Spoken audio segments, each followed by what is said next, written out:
आपल्या देवगड तालुक्यामध्ये याची 100% अंमलबजावणी व्हावी हा माझा हेतू आहे। आणि त्या दृष्टिकोनातून जो काही फायनल जी यादी आहे, जी काय फायनल यादी हे लोक निश्चित करतील, त्याच्यामध्ये जे 1 क्रमांकाचं जे गाव असेल ज्यांनी सर्वात जास्त फॉर्म भरले असतील आणि सबमिट करतील, त्या पहिल्या क्रमांकाच्या गावाला मी माझ्या वतीने 25 लाखाची विकास निधी देईन।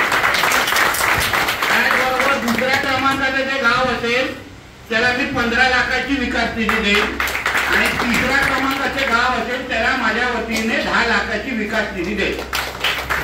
आता आपण सगळेजण हे मी का करतोय, कारण का आपल्याला आपल्या गावातल्या ज्या भगिनी आहेत त्यांच्यापर्यंत ही योजना व्यवस्थित पद्धतीने पोहोचवायची आहे आणि त्याबरोबर गावाचाही विकास करायचा आहे। म्हणून त्या दृष्टिकोनातून अशा आपल्याला प्रोत्साहन देण्यासाठी, आपल्याला अजून मदत करण्यासाठी मी अशा पद्धतीचे म्हणजे घोषणा केलेली आहे। माझी अपेक्षा आहे आपण जास्तीत जास्त ही लाडकी योजना, लाडकी बहीण योजना ही राज्य सरकारची आहे, ती लोकांपर्यंत भगिनींपर्यंत पोहोचवावं। माझ्या बरोबर बसलेले जे अधिकारी आहेत ते आपल्या संपर्कात असतील। मीही अजून 15 दिवसानंतर परतही अशी बैठक घेणार आहे जेणेकरून आता घेतलेले निर्णय, आता आपण दिलेली माहिती, उदाहरण इथे ई सेवा केंद्र नाही आहे त्याच्याबद्दल मला कारवाई करायची आहे। अन्य गोष्टीचा जो बदल आपण मागितलेला आहे कदाचित तोपर्यंत एडिट बटन चालू होईल, आपल्या वेबसाईटवर अजून काय त्याच्यामध्ये बदल होतील, अपडेट होईल, सगळ्या गोष्टी होतील।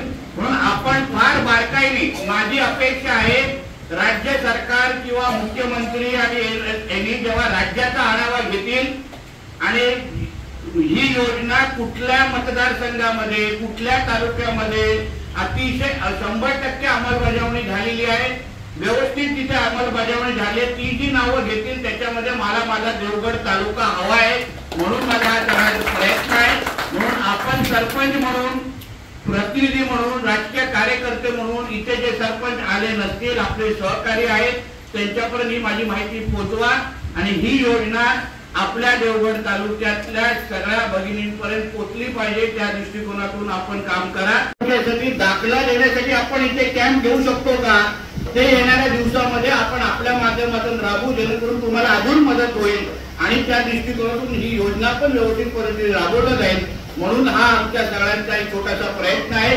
माझी अपेक्षा आहे की ही योजना जी राज्य सरकारच्या माध्यमातून कानकोपऱ्यात आपल्याला पोहोचवायची आहे, त्यामध्ये आपल्या सगळ्यांचं सहकार्य आणि मदत, आणि आपण आपल्याही गावामध्ये जेव्हा तुम्ही सरपंच म्हणून, लोकप्रतिनिधी म्हणून काम कराल, तुम्हालाही अभिमान वाटेल की मी माझ्या गावातल्या एवढ्या माता भगिनींना, एवढ्या संख्येने माता भगिनींना मदत मिळवून दिलेली आहे।